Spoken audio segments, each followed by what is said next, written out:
Que a graça e a paz de nosso Senhor e Salvador Jesus Cristo seja com todos os irmãos, todos que amam a palavra de Deus e todos que estão acompanhando nossos estudos através dos nossos vídeos. Nosso assunto principal, creio que os irmãos já sabem, é o grande mistério do arrebatamento, mas que é um assunto longo e então a gente divide em vários outros títulos que nos ajudarão a compreender melhor o que estamos abordando. Então chegamos ao ponto em que temos o subtítulo de Os mortos em Cristo ressuscitarão primeiro.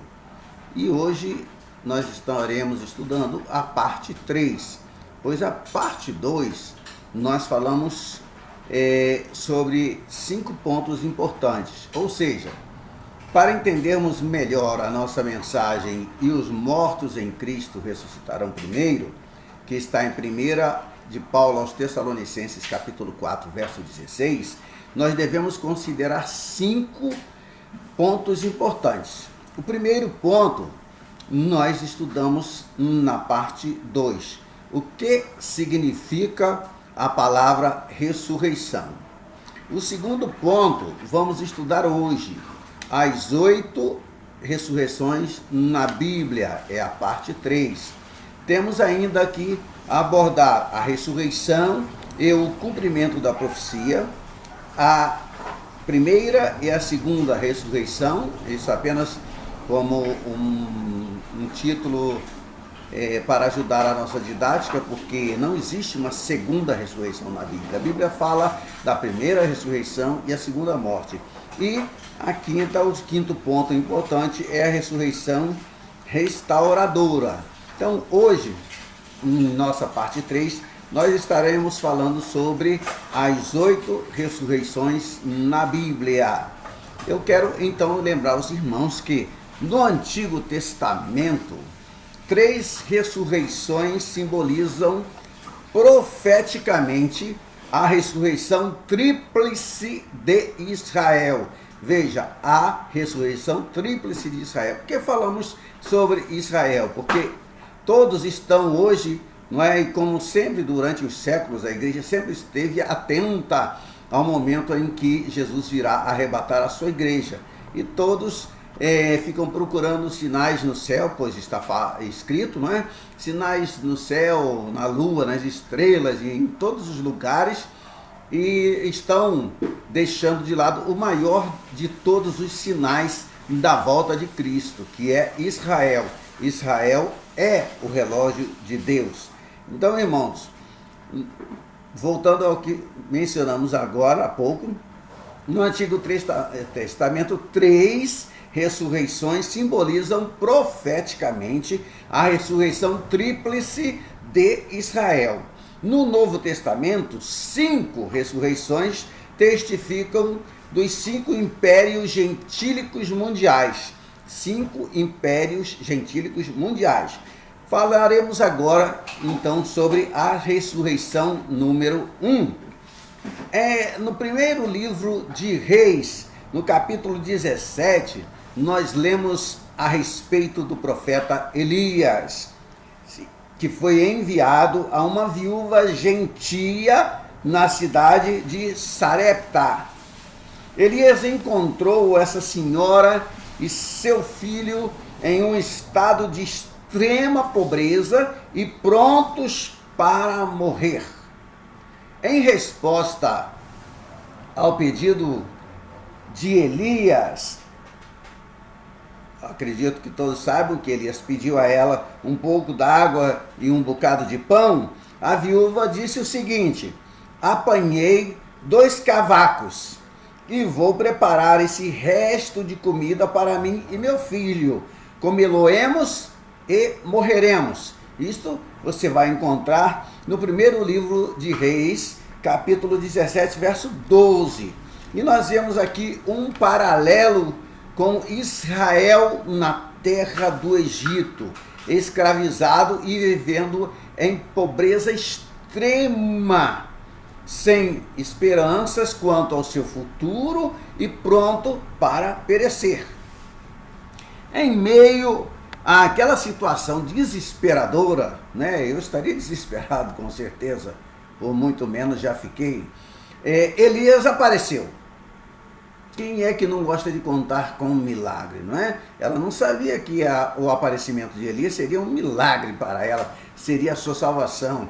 Isso acontece muitas vezes em nossa vida, por pior que seja o momento em que estejamos vivendo, né? Através de Elias, a pobreza da viúva foi aliviada, mas algo pior do que a pobreza recaiu sobre ela. E o que foi? O seu filho morreu. Vemos aqui um outro paralelo, dessa vez com as mães judias que perderam os seus filhos no Egito por causa do decreto de Faraó mandando lançar no Nilo todos os filhos que nascessem aos hebreus. No caso da viúva de Sarepta, havia uma solução. Havia ali um remidor, entre aspas, um homem de Deus. E ele clamou ao Senhor, né? Elias clamou ao Senhor, e como resultado, está escrito na palavra do Senhor da seguinte forma: a alma do menino tornou a entrar nele e reviveu. Elias tomou o menino e o trouxe do quarto à casa e o deu à sua mãe. E lhe disse: vê, teu filho vive. Então a mulher disse a Elias: nisto conheço agora que tu és homem de Deus e que a palavra do Senhor na tua boca é verdade. Confira, para seu deleite espiritual, em 1 Reis, capítulo 17, dos versos 22 ao verso 24. Foi o que eu acabei de ler para você neste momento. E fique pensando, imagine, que figura profética gloriosa do futuro de Israel. Veja que figura é essa. O filho, o Messias que estava morto, agora vive para sempre e irá voltar para Israel. Vamos falar sobre a ressurreição número 2. Encontramos, meus amados, evidências da segunda ressurreição no segundo livro de Reis, capítulo 4, do versículo 9 ao versículo 10. Só que desta vez o símbolo não é uma pobre viúva gentia, mas sim uma mulher rica de Israel. O profeta, nesse caso, não é mais Elias, né? Agora já é o profeta Eliseu, que foi o sucessor de Elias. Essa mulher religiosa pediu ao seu marido o seguinte, veja no verso 9, verso 10. Vejo que este que passa sempre por nós é santo homem de Deus. Quem dera todos que olhassem para nós pudessem dizer isso de nós, não é verdade? Façamos-lhe, pois, em cima um pequeno quarto, obra de pedreiro, e ponhamos-lhe nele uma cama, uma mesa, uma cadeira e um candeeiro. Quando ele vier à nossa casa, retirar-se-á para ali. Você deve ter me acompanhado, né, no primeiro livro de Reis, capítulo 17, versos 9 e 10. Aliás, segundo livro de Reis, capítulo 4, segundo livro de Reis, dos Reis, capítulo 4, versos 9 e verso 10. Foi onde eu acabei de ler para você ouvir, saber que eu não estou jogando da minha boca, eu estou lendo aqui os versículos da própria palavra de Deus. Amém? Esse pequeno quarto para visitantes só poderia ser construído por aqueles que tinham uma boa condição financeira. E nessa passagem, Eliseu recebeu favores do casal sunamita. Isso nos remete à segunda dispersão dos judeus e seu subsequente retorno à terra, ou da terra da Babilônia, o retorno da terra da Babilônia.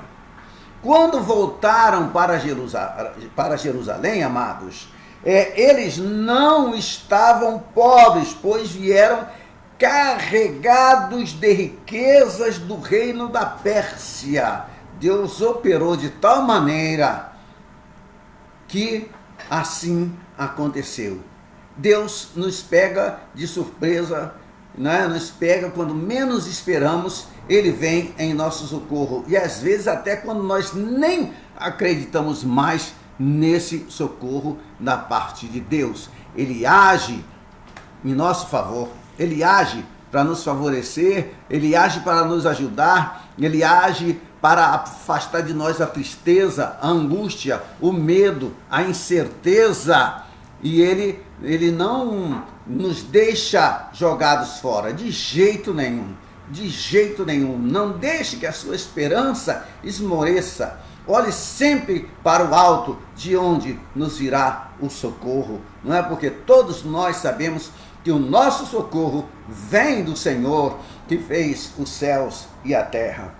Amados, eles voltaram da Babilônia com autorização de um governo que instruiu a todos para que ajudassem os judeus no seu retorno. Mas uma tragédia se abateu sobre a casa da sunamita. Veja o que diz a palavra de Deus. No mesmo segundo livro de Reis, no mesmo capítulo 4, agora dos versículos 18 a 20, está escrito desta forma: tendo crescido o menino, saiu certo dia a ter com seu pai, que estava com os segadores. Disse a seu pai: ai, a minha cabeça! Então o pai disse ao seu moço: leva-o à sua mãe. Ele o tomou o menino e o levou à sua mãe, sobre cujos joelhos ficou sentado até ao meio-dia e morreu. Felizmente, Eliseu, que era um homem de Deus, estava lá. Ele, pelo poder de Deus, reverteu o ciclo natural da morte para que o menino voltasse à vida. Confira no capítulo 4, versos 36 e 37. Diz assim: ele a chamou e, apresentando-se ela ao profeta, este lhe disse: toma o teu filho. Ela entrou, lançou-se aos pés dele e prostrou-se em terra. Tomou o seu filho e saiu. Essa segunda ressurreição tem paralelo no retorno dos judeus a Jerusalém e na ressurreição. Eu colocaria entre parênteses: restauração do templo destruído. Do templo destruído, sim, a restauração do templo destruído. Falaremos agora sobre a ressurreição número 3. Segundo o livro de Reis, capítulo 13, versos 20 e 21, nos diz o seguinte: morreu Eliseu e o sepultaram. Ora, bandos de moabitas costumavam invadir a terra à entrada do ano. Sucedeu que, enquanto alguns enterravam um homem, eis que vinha um bando Então lançaram o homem na sepultura de Eliseu. E logo que o cadáver tocou os ossos de Eliseu, reviveu o homem e se levantou sobre os seus pés. Essa ressurreição incrível aconteceu depois que Eliseu havia morrido. E foi marcada, meus amados, pelo estado de extrema desesperança de Israel. Eles não tiveram tempo de preparar um funeral decente para esse homem anônimo que iria ser enterrado. Na verdade, eles nem chegaram a tapar a sepultura onde o grande profeta Eliseu estava enterrado. Naquele exato momento, um grande perigo se aproximava. Era um bando de moabitas que veio destruir e saquear. O que a gente faria? Pernas para que te quero, não é verdade? Vou correr. Isso serviu para aumentar a tragédia, aumentar a desesperança, aumentar o sofrimento, aumentar o desapego à vida daquele grupo. Mas, no momento, exatamente no momento em que lançaram o homem na sepultura onde estava o corpo de Eliseu, o morto se levantou, o morto ressuscitou dos mortos. A terceira ressurreição do Antigo Testamento simboliza a situação desesperadora de Israel antes e durante o seu terceiro e último retorno à Terra Prometida, que resultou no estabelecimento do Estado de Israel em 1948. Acho que todos guardam bem esta data. Devemos, amados do Senhor, nos lembrar que os judeus estavam sendo assassinados aos milhões e seus inimigos oprimiam-nos sem piedade. E além disso, os árabes residentes em Israel também intencionavam lançar os judeus no mar Mediterrâneo. As nações árabes estavam unidas contra o recém-fundado Estado de Israel e declararam que iriam tentar pôr um fim à tentativa de estabelecer esse Estado, o Estado judeu, o Estado de Israel. Agora, contra todas as probabilidades, por isso que Deus é Deus e Ele está sempre mostrando isso, contra todas as probabilidades, Israel levantou-se da sepultura, como aquele homem que tocou nos ossos de Eliseu. Hoje em dia, Israel é uma nação poderosa, vibrante e próspera do Oriente Médio, causando uma inveja muito grande aos seus vizinhos árabes. É verdade. A morte de Eliseu ilustra a gravidade daqueles tempos. Eliseu, amados do Senhor, era um profeta, e com a sua morte, a palavra profética foi silenciada. E isso foi exatamente o que aconteceu com os judeus por 2000 anos. Eles não ouviram nenhuma profecia e não tinham esperanças de voltar a Israel. Mas, de repente, no auge do seu sofrimento, E depois que cerca de 6 milhões de judeus foram assassinados a sangue frio, a ressurreição da nação teve início. A ressurreição daquelas pessoas reflete 3 vezes que os judeus retornaram à sua terra. Primeiro, saíram do Egito para irem até a terra onde mana leite e mel. Segundo, saíram da Babilônia. E terceiro, retornaram provenientes do mundo inteiro, de todo o mundo. Vamos falar agora sobre a ressurreição número 4. A primeira ressurreição do Novo Testamento é descrita em Mateus capítulo 9. Foi a uma menina de 12 anos de idade, que era filha única, pois está escrito assim no versículo 25. Mas, afastado o povo, entrou Jesus, tomou a menina pela mão e ela se levantou.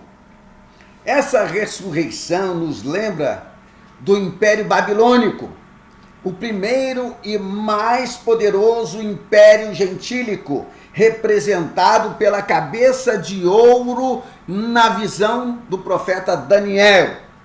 Nessa ressurreição, vemos uma jovem dependente de sua mãe, do mesmo modo que Israel dependia dos cuidados do rei da Babilônia. Ressurreição número 5.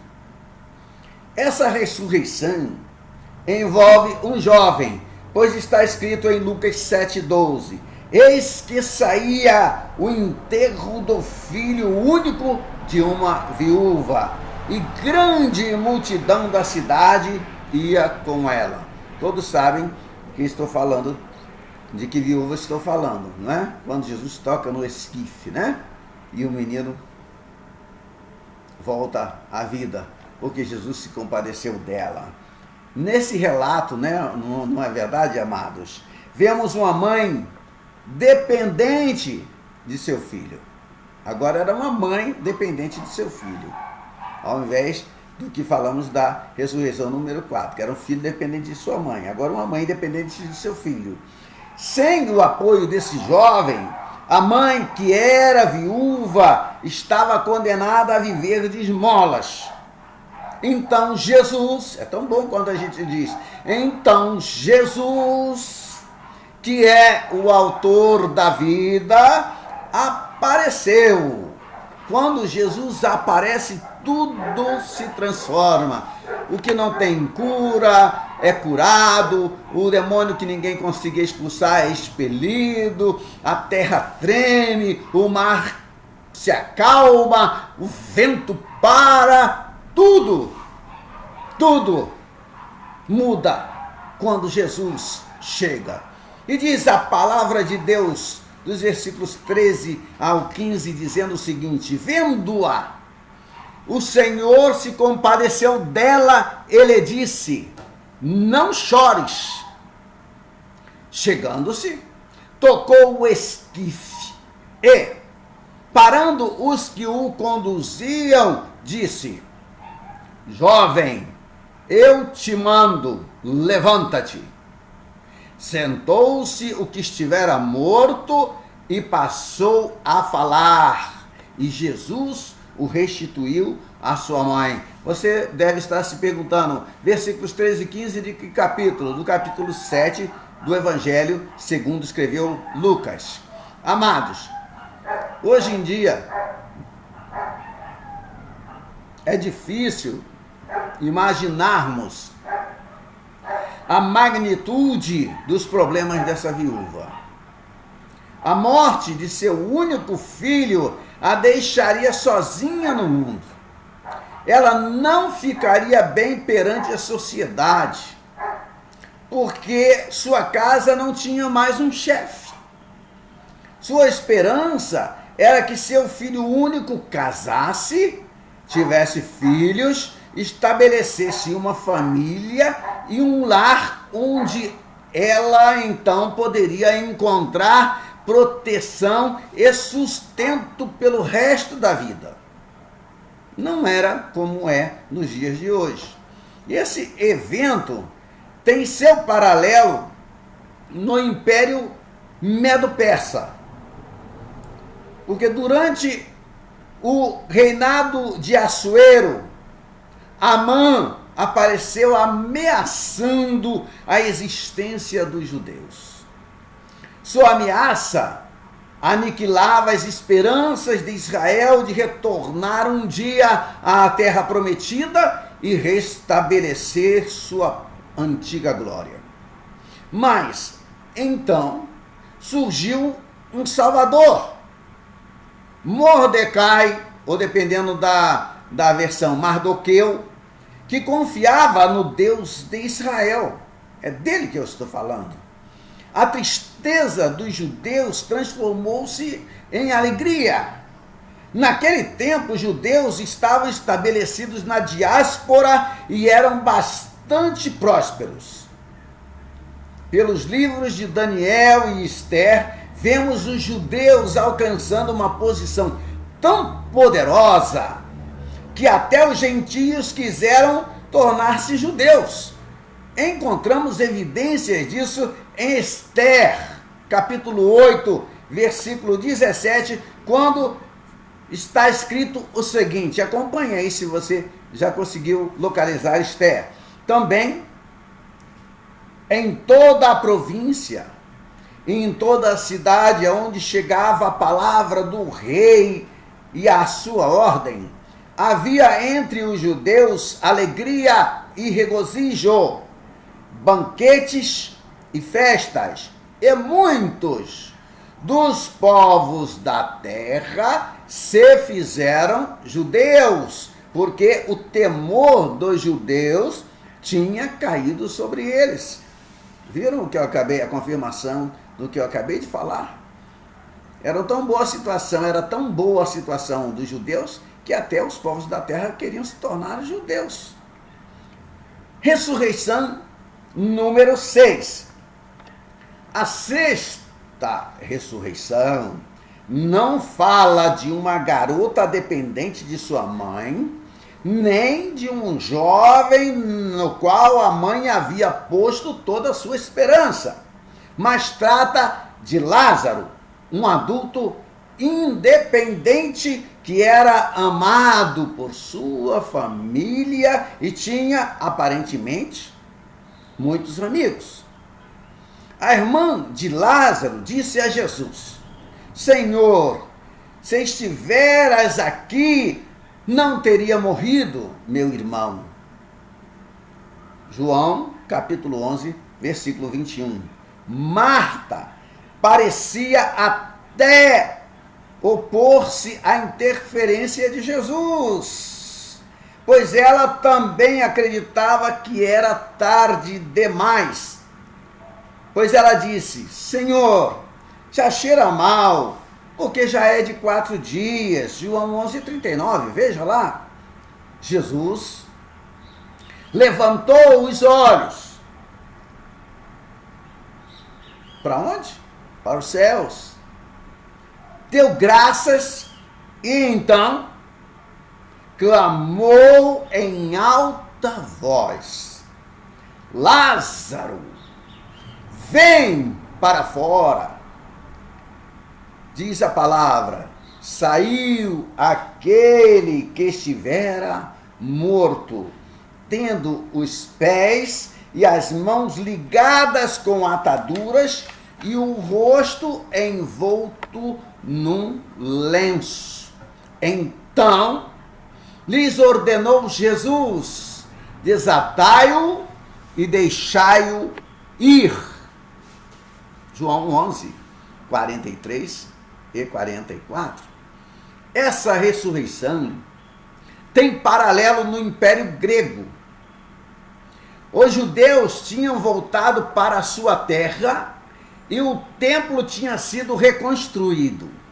Porém, havia naquele momento a ameaça da Grécia, um novo e feroz império que em pouco tempo conquistou todo o mundo conhecido. Israel era um adulto, mas tinha morrido, sem esperanças de voltar a viver. Sem esperanças de voltar a viver, pois estava morto há 4 dias.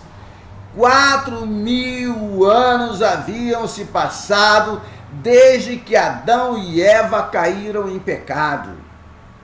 Os judeus estavam presos à morte, sem esperança de terem uma vida espiritual, até que aconteceu o que parecia impossível. Os mortos voltaram a viver. O Império Grego acabou, mas Israel continuou vivo.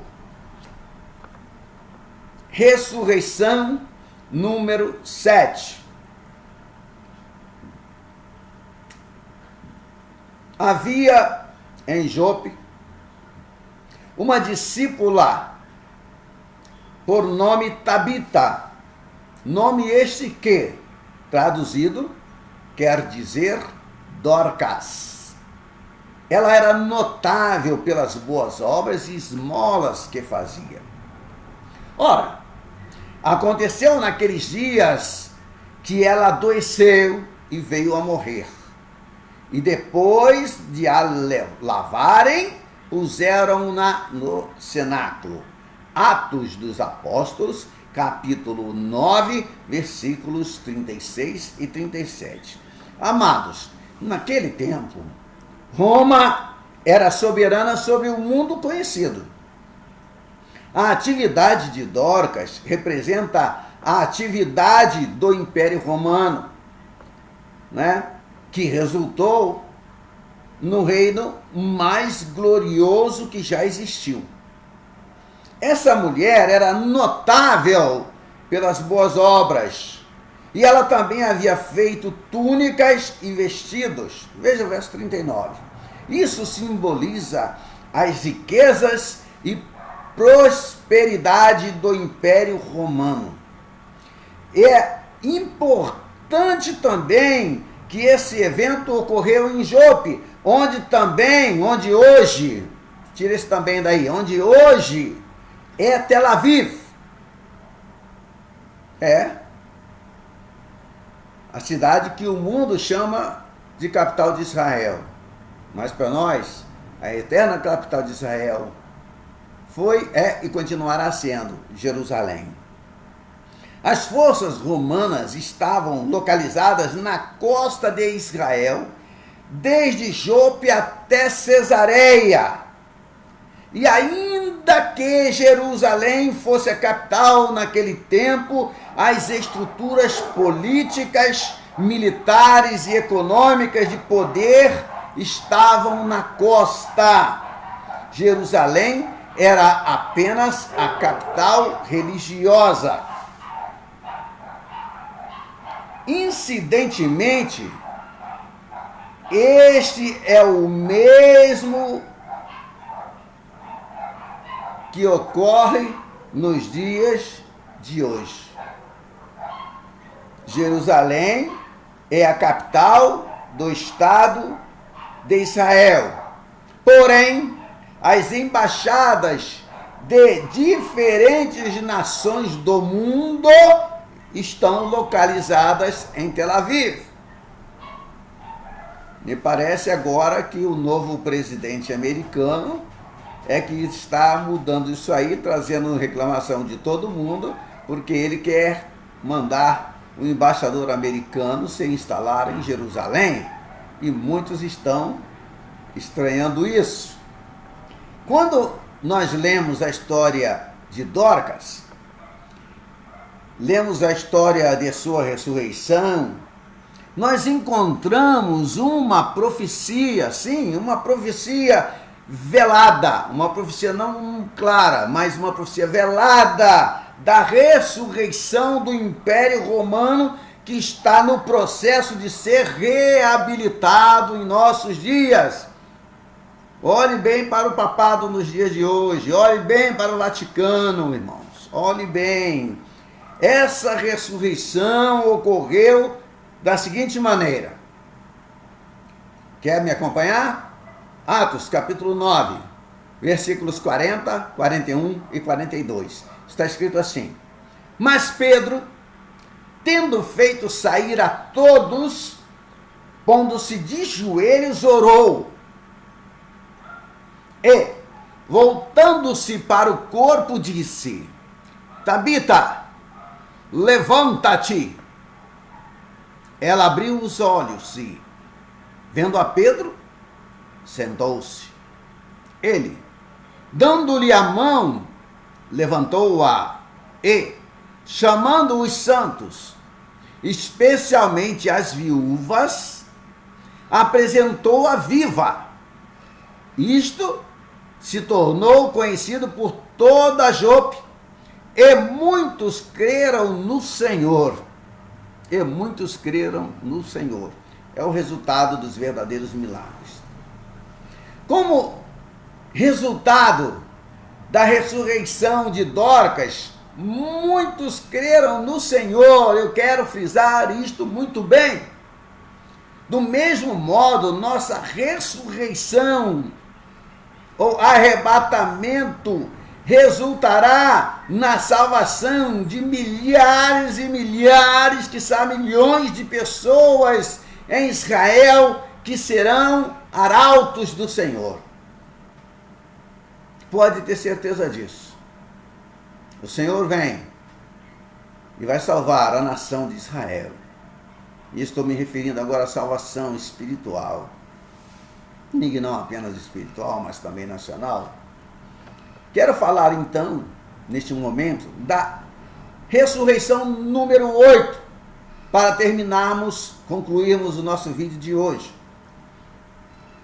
Atos, quer me acompanhar? Capítulo 20, versos 7 a 12. Leia comigo. No primeiro dia da semana, estando nós reunidos com o fim de partir o pão, Paulo, que devia seguir viagem no dia imediato, exortava-os e prolongou o discurso até a meia-noite.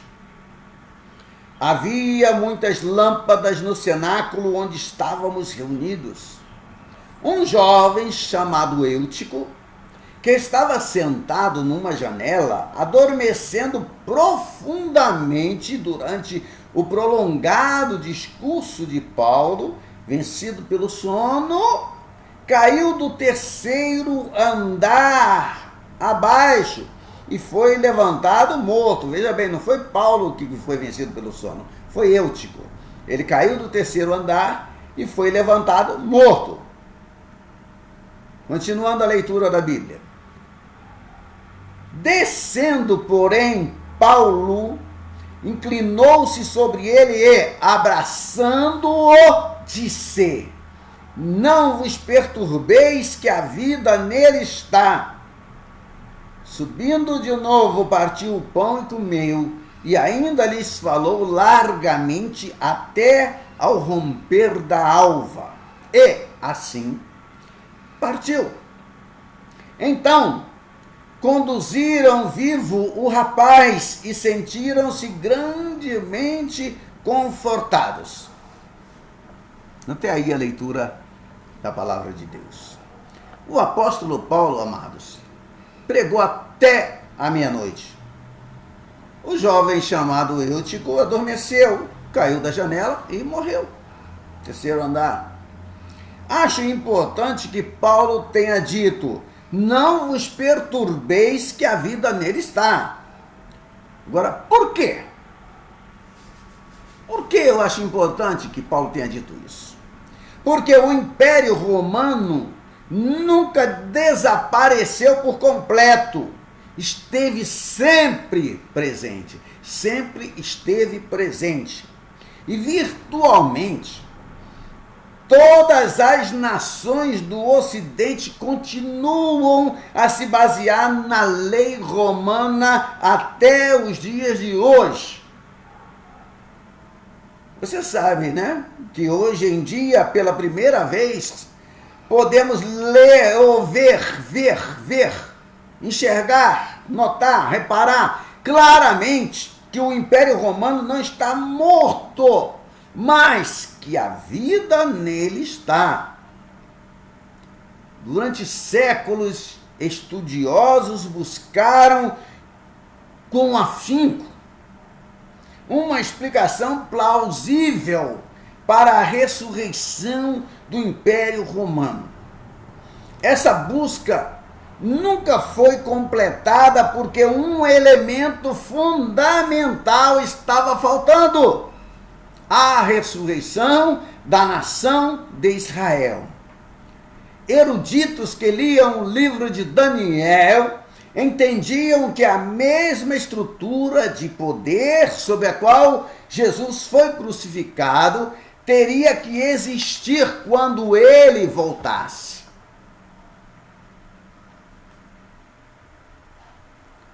A comparação de desenvolvimentos políticos e históricos com a palavra profética nunca levava a uma conclusão, pois antes Israel tinha que voltar a ser uma nação. Insisto nisso. Por motivos óbvios, até então isso parecia impossível.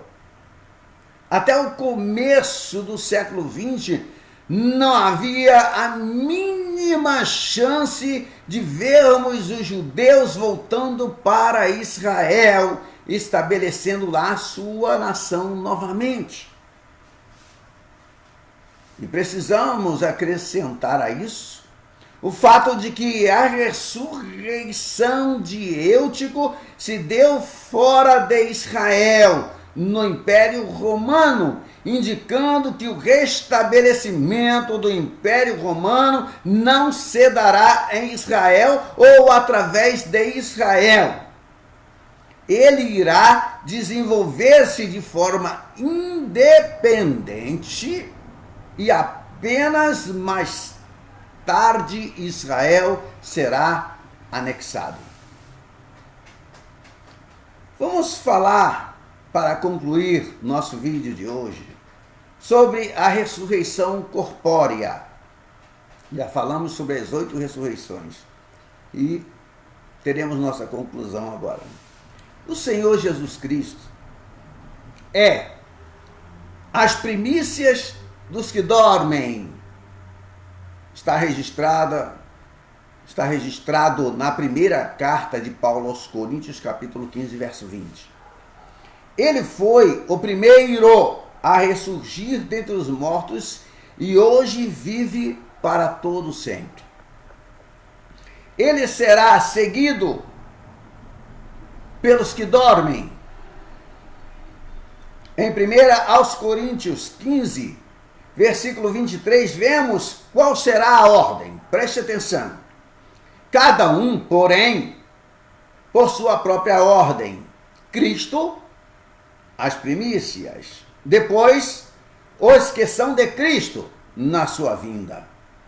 Isso, meus amados, inclui todos os que estão em Cristo, todos os que pertencem a Ele e que são salvos por seu sangue derramado. Essa declaração adicional demonstra que os mortos em Cristo devem ressuscitar primeiro, porque os seus espíritos, ou almas, como queiram chamar, já estão na presença do Senhor, mas os seus corpos glorificados ainda apenas através da ressurreição do corpo antigo. Por essa razão, cremos incondicionalmente na ressurreição física do Senhor. Porque, irmãos, homem não é homem se ele for só espírito, se ele for só alma, ou se ele for só corpo. para ser o homem, tem que ser corpo, alma e espírito. A alma e o espírito não se separam, apenas a palavra de Deus faz distinção entre um e outro. O homem, ele é um ser espiritual, alma e espírito, e um ser natural, seu corpo. E ele só é homem se ele tiver corpo natural e corpo espiritual. Então ninguém vai para o céu morto, todos vão vivos. Então quem está morto tem que ressuscitar.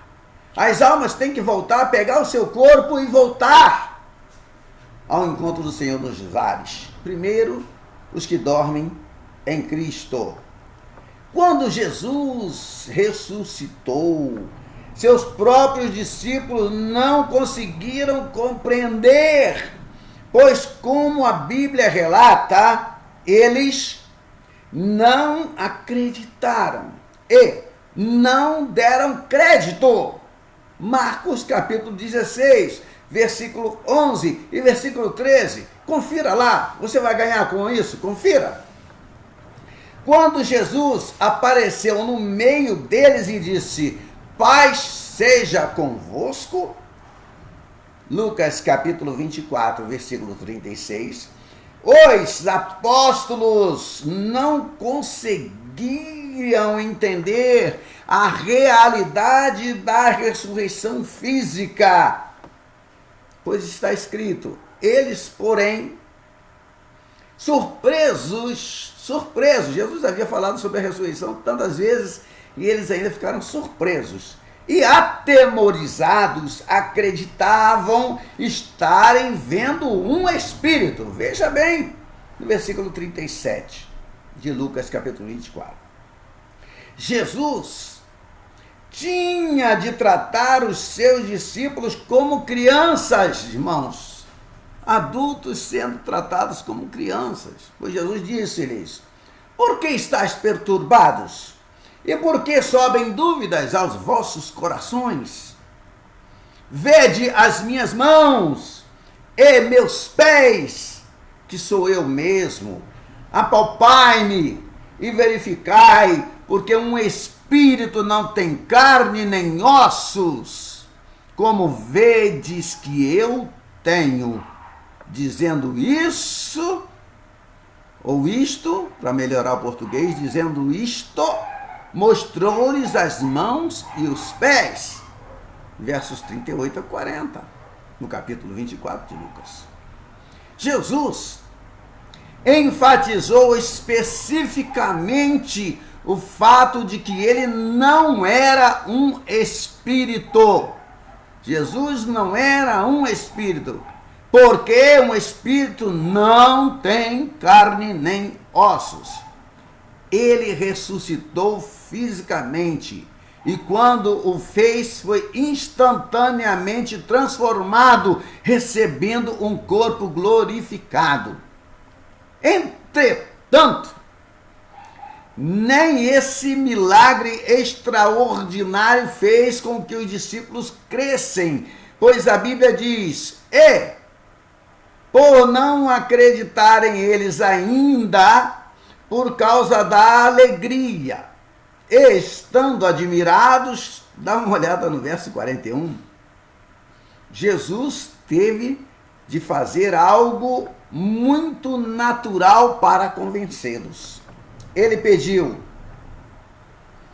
tendes aqui alguma coisa que comer?